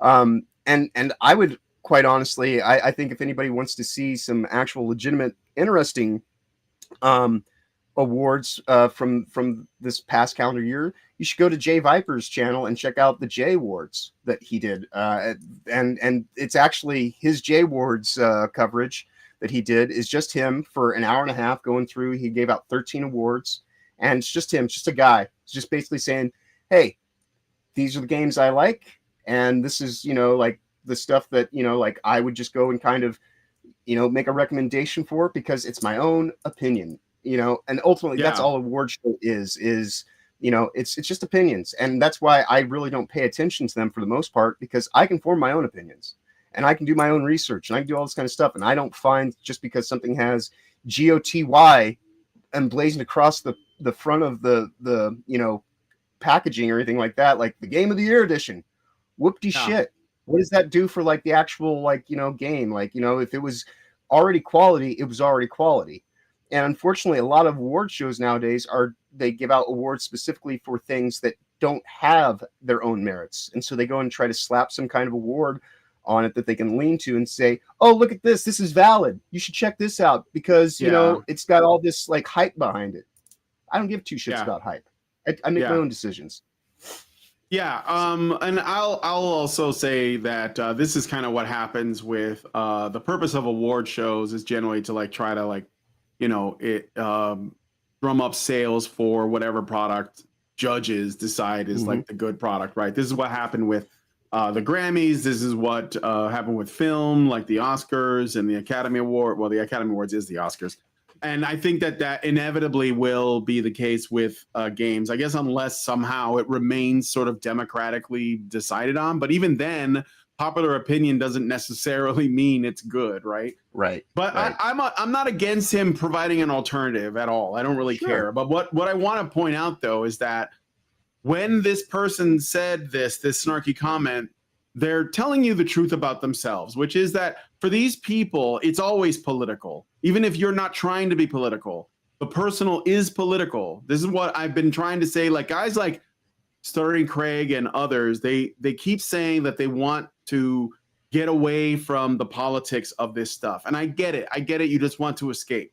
But you have to understand the people you're dealing with here, they make it political no matter whether you want it to be or not. It's going to be because they're going to make it that way. And it's going to be in your face. And so you might as well, like when you say, well, I didn't set out to make an anti-woke contest. Well, actually, because it wasn't woke, it is anti-woke. Whether you agree or not, you decided you were going to do something based on merit. Guess what? Meritocracy is anti-woke. It is in its very nature. It's like when people say, you know, we're going to eliminate DEI programs. And then they get mad about that and they're saying, oh, you're discriminating. No, DEI is discrimination. It's built into it, right? So if you say, I'm not going to put wokeness in something, or I'm not going to let the politics of the day influence something or whatever, these people, that action is anti-woke. Even if you, so that's what I'm saying. Like, these people make it political all the time. So you might I'm not saying you have to become political, but you might as well accept that they're going to do this, and you might as well respond accordingly, because essentially what they are saying is the only correct answer is the answer that agrees with them, which is inherently political. And if you don't agree with them, you are still being political to them, and you might as well embrace it. So you might as well just go with it, because they're going to do it anyway. So they can't leave the echo chamber of their own mind, unfortunately. No, and this person has told you what they think of you. So you might as well take that into account if you are thinking about picking up the game that won this award. It already makes it, in my opinion, it already like makes it illegitimate. Like I'm like, nope. Tranny flag, Palestine, all, you know, Black Lives Matter, all that. And then on top of that, they basically like made offhanded comment. I don't give a shit about your game. But I will show you guys what the game is. So the game that won, that person developed, is called Nightmare Kart. And it looks like it zoomed through the gothic streets in this horror-themed vehicular combat racing game. So it's like a vehicular Mario Kart that's in a gothic setting. We'll take a look at this game trailer so you guys can see what it looks like.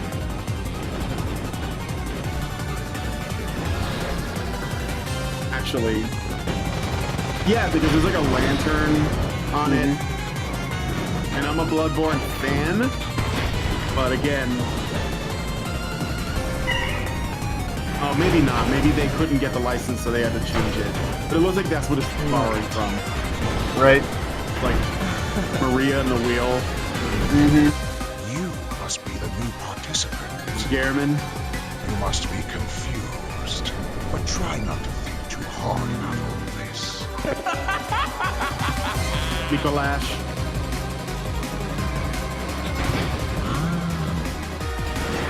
They had to change the names because they couldn't get the actual licensing. But it is the Bloodborne setting, which is a good idea. Nightmare Kart.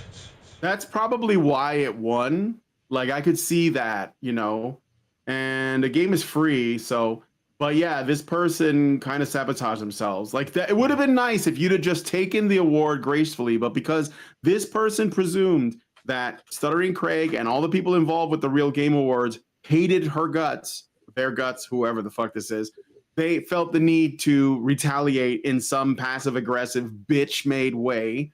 And now I mean, why would you even bother to download this game? So, Right.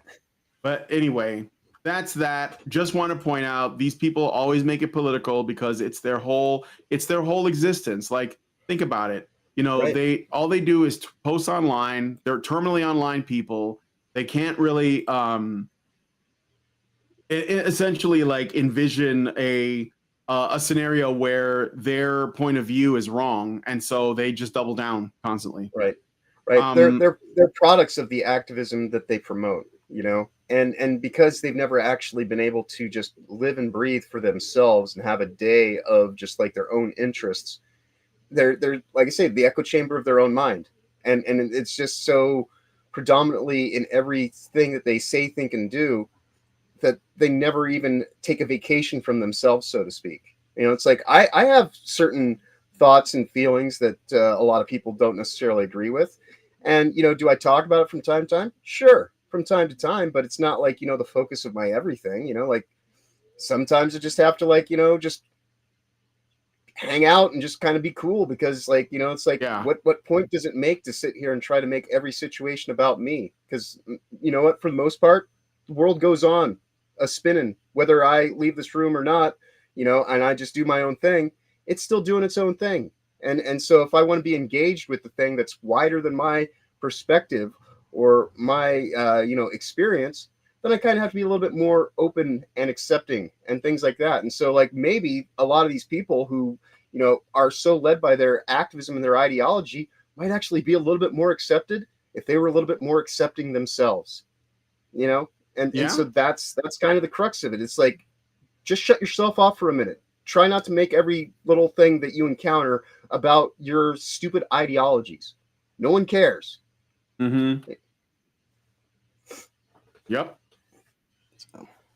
All right. So we got some okay, so we're getting close to the end of the game here. And again, I just want to clarify, I don't know if Lavistro was directing this at me. I'll read the comment and I'll just give my thoughts on. But he says, I disagree. If someone believes I'm pink, does that make me pink? And should I embrace it? No, it could make people accuse me of grifting by people who are pink. I'm not sure what that means, but what I will say is, I'll say is this, okay? What we have to come to terms with is the fact that we are neutral. You know, if you think of yourself as politically moderate or neutral, or you don't want to talk about it, The problem is that the people we're dealing with, these woke scolds, these gay race communists, these globo homos, they believe that there are two positions, their position and the evil Hitler position. No matter what your position is, if it's not their position, you are the evils to them, okay? Now, does this mean you have to embrace it? No. But you have to understand that you cannot, they will not let you be a neutral actor, and I think you shouldn't be, because these people have to go. They have to go as in, they have to lose their livelihoods, they have to lose their influence, they have to go get regular jobs, they have to go detransition, they have to go like get their tattoos removed and like start a business and maybe start a family. They have to get out of this crazy ass progressive mindset. And the only way that's going to happen is if the winds are, you know, shifted in such a way that they realize they're not the resistance. They're just annoying. Right. And that's what they have to realize. So, well, it's beta bitch made behavior. Exactly. Gabriel says, to those that believe with us or against us, the side has been picked for you. Exactly. And we just have to get that. Like, it's okay. It's okay. I don't care. Right. But I'm on the side of normal. And that is not the side they like, because they're queer activists. And if you understand queer theory, which is not gay, queer theory is the inversion of everything normal. And so that's what they push for. And if you like normal, then you are their enemy. That's it. So we have to understand that and come to terms with it. Okay. So if you guys want, if there's any game trailers you want us to look at, let me know. But I thought we would, since we just looked at Nightmare Card, I thought we'd look at Knight's Path, because I did, Knight's Path, which is the one I just reviewed, or not reviewed, but I spoke to these guys. Let me show. You guys see it when I showed the that cart thing, or not? Game. I can't remember. Did you see it on the screen? I believe I did. I mean, I definitely watched it through our connection, but I think it should work. All right. I did just get a note about a baking story that we'll probably go a little bit more in depth on tomorrow on Reality Based about Tokyo Extreme Racer. Yeah, they put out a new version. Right, I heard about that too. Somebody messaged me about that. Yeah. So I am from now henceforth. I shall be the problematic perfect guy rather than the problematic white guy, because evidently, you know, being white is unacceptable in any way, shape, or form. So you know, okay.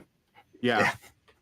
So you guys did see it. I couldn't remember if I shared the tab or not. So all right. So this is Knight's Path, the tournament. This one is very early days. They basically just have it's almost like just like a dipping your toes into the combat system. But according to the developers behind it, they have like very ambitious goals. And I think this could replace Kingdom Come Deliverance 2. So, you know, just think of it that way. It may not be out before Kingdom Come Deliverance 2 is out, but it is going to be an alternative. And I think you should support these guys. But look at the combat system and you tell me what you think. So let's play it. I challenge you to a duel. All right, let's show them the true art of combat.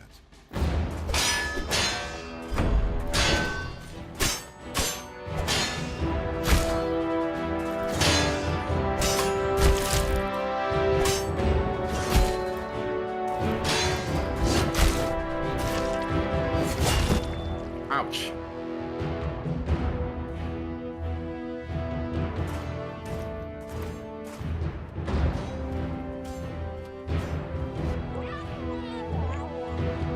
Greetings, stranger. Are you here to sign up for the tournament? Yes, I am, my lord. Look at that boy over there, flailing around like a drunkard. So like I said, this is very early on, First, but you can download this demo and try it out. There's like different expertise levels and stances, as you can see. Greetings, traveler. Welcome to my humble shop. Look around. Ron's not saying you will find anything. only the finest Oh, of I see what weapons you're and saying. armor. No, the sound is making his mouth move, but he's not saying it. Right. Yeah. Yeah, sometimes I can just sit here and be quiet. So the game has parries, dodges, counters, uses different kinds of weapons, but the final game is going to be like an RPG with an open world, and there's going to be some like it's like low fantasy, so a little bit of magic, you know. And there will be human enemies, but also non-human ones as well. So All right, I will teach you humility. Not this time. This time I will be the teacher.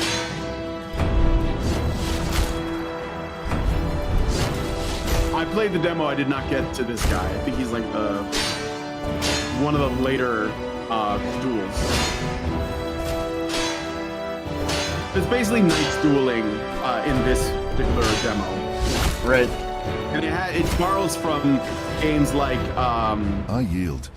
there's like this game that was very popular in Germany. I can't remember the name of it now. Now Ulrich And stands before an immense Sekiro's challenge. combat He's system about and to things like engage in that. battle with our revered champion. This knight is an unbeaten force, admired far and wide for his unmatched prowess in combat. For Ulrich, this is not just another duel. It's an attempt to conquer the unconquerable. So anyway, that's Knight's Path again. Yeah, it looks interesting, right? Okay, so somebody said Butcher's Creek. Let me just drop that in there really quick. For Honor is kind of, but I thought of that too when I saw it, but it's not quite that. It's a German game. It's called Gothic. There's a game called Gothic. So I think that's the one. And he said it was very popular in Germany and had like a deep combat system. So this is Butcher's Creek. Right? What were we gonna say? Oh, I was gonna say, as an aside, I see Levistro's got a comment in the chat that I would say that's kind of where my leanings are. Is that if you want to bring it up on Sides screen. haven't been picked for me. It just means they see me as an enemy. If I don't agree with the other tribe, doesn't make me that tribe either. I stand on my own and agree with other. I understand that, but I don't think you're understanding what I'm saying. It doesn't matter what you decide you associate with. They're going to put you in that camp, and it's okay. I'm not telling you to pick a side. I'm not telling you to do that. I'm telling you they have done that. You understand what I'm saying? I'm not telling you where you are. You can be super Mr. Individual. I think for myself, I get it. I do that too, but they don't care about that. Right, right. They want to lump us all together as the others. We're the ones being othered in this situation by the people who call themselves the ones that are victimized. This is why I don't really like calling it a culture war, because a war implies there are two armies facing off on a battlefield. That's not what this is. There's one group of people, these people, the gay race communists, and then there's everybody else that's just trying to go about their business. And the people who are extremely passive in the everybody else section, they actually permit these people to like continue to gain ground. And I'm not asking you to choose a side. I'm asking you to stand in their way. That's it. Right. You don't have to be my friend. You just have to like help me understand that those people are the enemies of society. They're the enemies of civilization.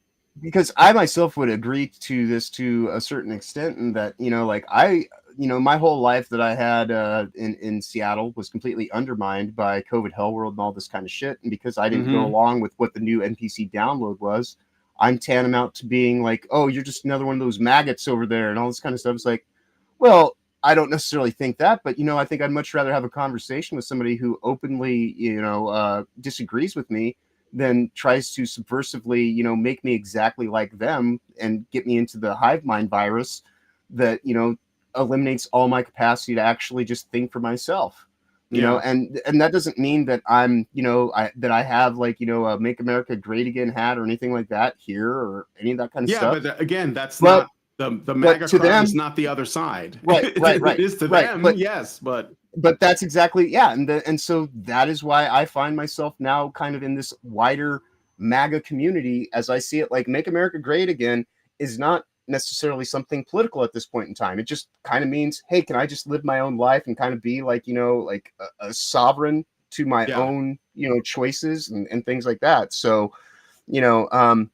it's not about like, having to be, either extreme of the dualities, because I find the extremes of the dualities are, in many ways, very similar yet different, they're not necessarily better or worse than the other. They're just different.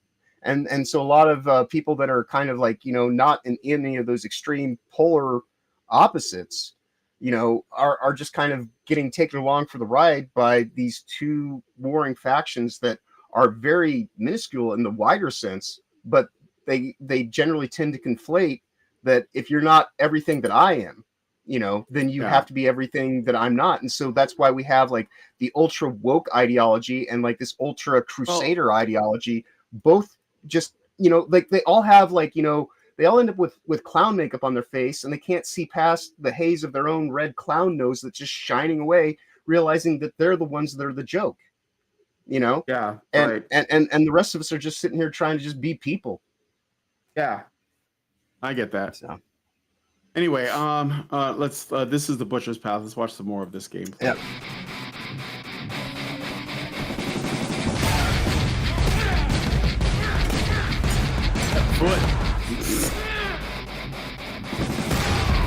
Indeed, mighty foot engaged.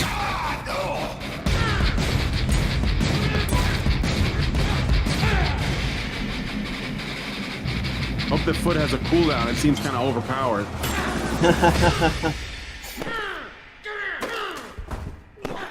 It's a very Duke Nukem approach to things. Yeah.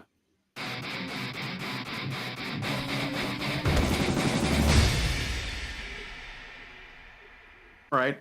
First-person melee horror game where you use rusty tools to brutalize a gang of serial torturers in the remote Appalachian forest. Oh, the Appalachian thing.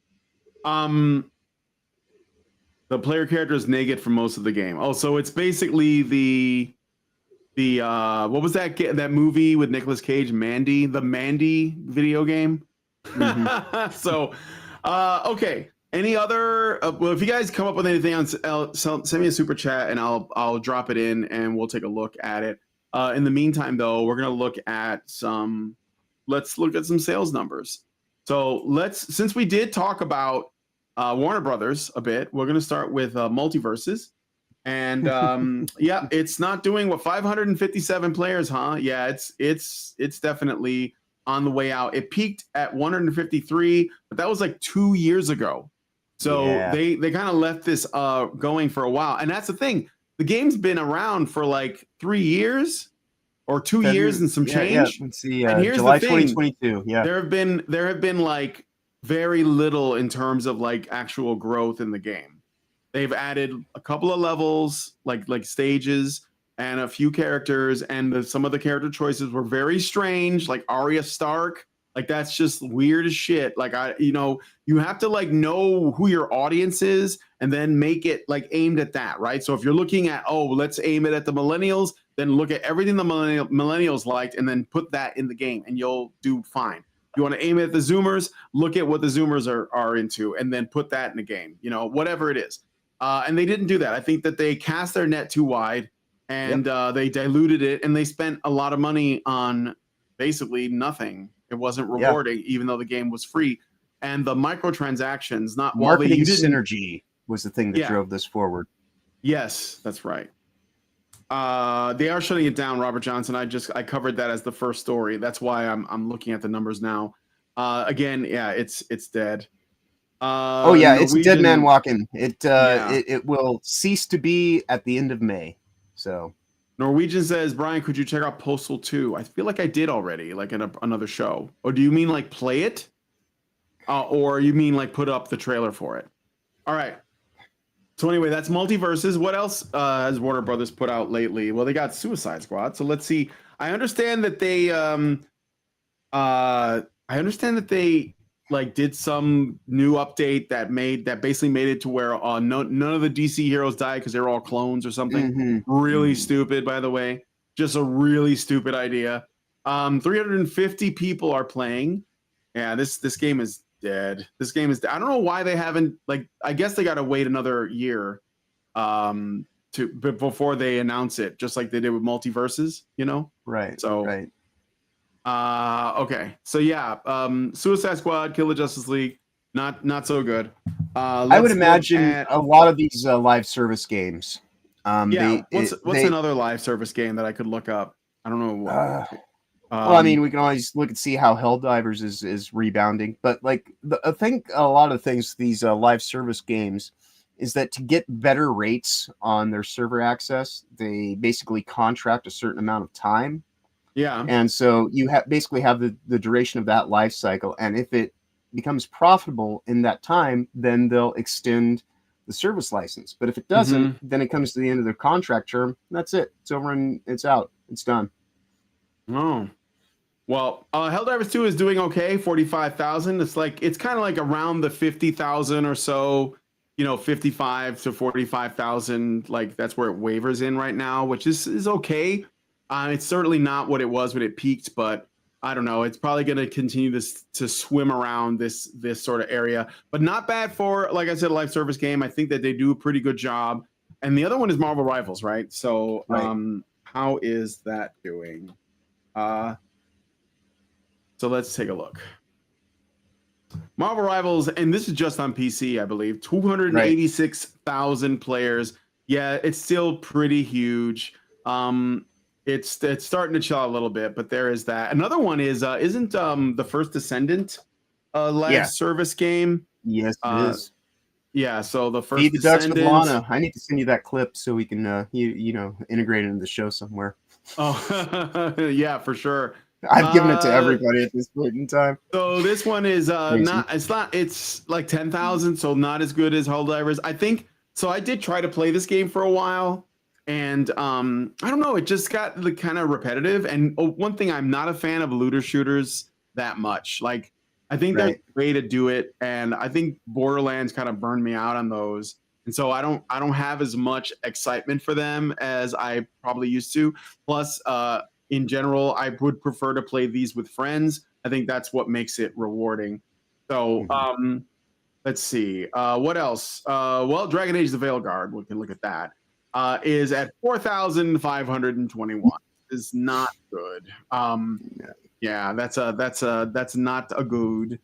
Yeah, and when your all-time peak doesn't even get into six-figure, range for something that had, hundreds of millions of dollars minimum. It didn't even. It peaked at 89. It never got into six figures. Yep, and 3 months ago, this came out on Halloween, so this is the entire duration of the time frame that we're looking at. How sad is that?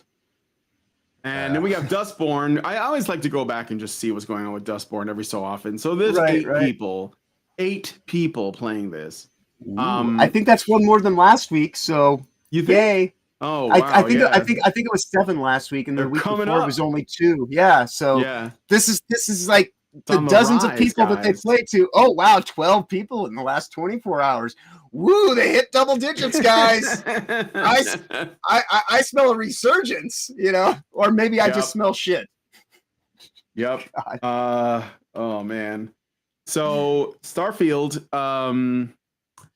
we're gonna look at that right now. Is at 5,309. Again, this is very underwhelming. This is Bethesda, right? So let's see. That's predictable. And then Home World 3.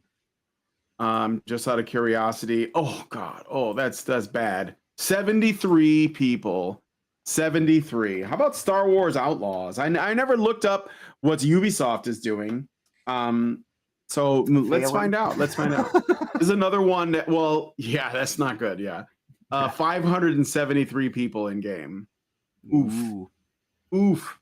And it's been out since November, so like 3 months ago. It's not good. Yeah, when the crux of your gameplay is built around the concept of stealth, and you go and utterly remove it because there's so many bugs that don't make the stealth work, then you effectively wasted everyone's time and effort and didn't even meet like your ultimate goals that you had set for yourself. This is a failure in every sense. It is. So I can't wait till they do the same thing for Assassin's Creed, to be quite honest. Me neither. I can't wait to look at those numbers. Space Marine 2 is at 10,000, which is a lot less than it was, but I think it seems to be that a lot of these Warhammer 40K games, they come out and they like they're big for a bit, and then they slow down, and then you get like a small group of really dedicated fans that continue to play it. I could look at, like, for example, Dark Tide, which I never played, but I always wanted to, and see like if that, because that's been out for a while. It's kind of one of those horde shooters like Left 4 Dead. So yeah, there's and that. I think that this game specifically was kind of more guided by its single player experience more so than So once you're done with it, you're done with it, and it's kind of arcadey in its gameplay. Like there's definitely a co-op mode which I like, and I'm gonna try and play some of that in March, multiplayer March. So I'll do streams of Space Marine 2 and Left 4 Dead and stuff like that. So maybe Payday, because I have Payday 2 or something. I don't know if anybody would be interested in that, but Unknown 9 Awakening, if you guys remember that game. Anybody remember that? So 15 it remains people? unknown and unplayed. Oh, my God. Dude, that's bad. That's not good. Yeah. Watch. Oh, is there a new DLC coming? Because it did spike the last time there was DLC. It did spike last time there was. All the way up to 285 people. Yeah. But that was 4 months ago at the start, because this also came out in October. That even when it peaked, it was less than 300 people playing. How much did they spend on that? I slept through that one. Meanwhile, Black Myth Wukong is still pretty strong at 23,000, considering it's a single player game. So that's not bad. And when you see like this kind of number, though, like the cool thing about this is like, all right, so we were just talking about 50,000 players for Helldivers 2, and this is 60,000. So I mean, like these are strong numbers for games that have been out for a good close to like over 6 months. So I mean, this is not the bad territory to be in. If you can have tens of thousands of players, 6 months in, then that means that you actually have legs and longevity. And it may not be like, the thing that everybody's playing, but it means that they at least actually have a fan base. And this is something that you can, move forward on and actually make iterative sequels to and things like that. And this is also another game that is also largely narrative driven, to my understanding. Yeah, for sure. Somebody asked me about Path of Exile 2. So Path of Exile 2 is doing pretty good. 172,000 people. Is this? As co-op for up to 6 players. Wow, that sounds really cool to me. So yeah, I think that's all I can think of in terms of games I want to look at the numbers for. But I feel like there was a couple of other ones. I wanted to find out because somebody mentioned Space Marine 2 DLC. I know that we don't know for sure if there is any, but I wonder if there's plans for it, because that if they don't release more like co-op missions, maps, it says that they have plans to release more stuff.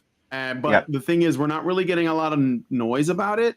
So there is something called McCragg's Chosen. I think that came out. I may have already seen that. McCragg's Chosen DLC is it came out on October. Hey, so it's been out. I have one something that new.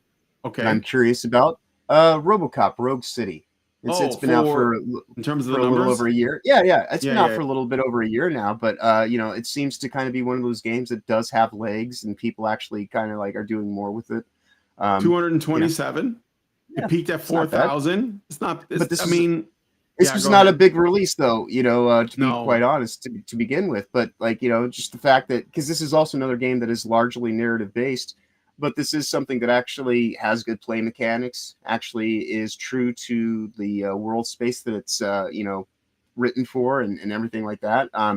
Kind of like I consider this RoboCop 2.5. Because it kind of like it has a lot of the stuff that you dealt with in RoboCop 1 and RoboCop 2, which I watched a retrospective on that again last night on Red Letter Media from like a year ago, and so it's just kind of in my mind. But yeah, like this would have been the much better third movie that what we ultimately ended up getting. But yeah, this is definitely a quality game. That if you're just looking for Yeah. something that's got good play mechanics and actually kind of like has like that visceral kind of feel, and this is another game too that with enough support, you can actually take a game that wasn't necessarily going to get more updates, but if you actually support games, then they will ultimately, if it makes sense for the design team to say, hey, we're actually being rewarded, and based on the merit that this game yields, let's go ahead and add something to it. So this actually has like a new game plus mode now that they put into it. So where when you play through the game, you can play it through it again, but with all of your enhancement updates and everything like that. And so ultimately, your second time through, you can play like a completely ultimate form of RoboCop. And when you play through it in the new game plus mode, that is pure bliss. It's yeah. So I would definitely recommend this game to anybody. It's probably like the last game that I legitimately paid for. And Okay, it's so from the 2023. Yeah, I'll have to check that out. I mean, it's on my wish list. Yeah. RoboCop. So I mean, it's just like waiting for an opportunity and time to play it. But it could be good. It's a good first person thing. So they did in December release a Dark Angels chapter pack for Space Marine 2. And there's plans to do 2 more packs.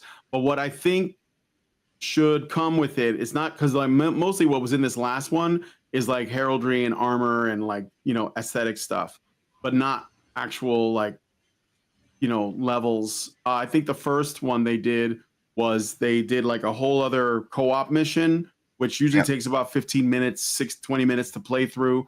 And that's significant because like it's made to be replayed, and you have different classes to level up and all kinds of other stuff you can do.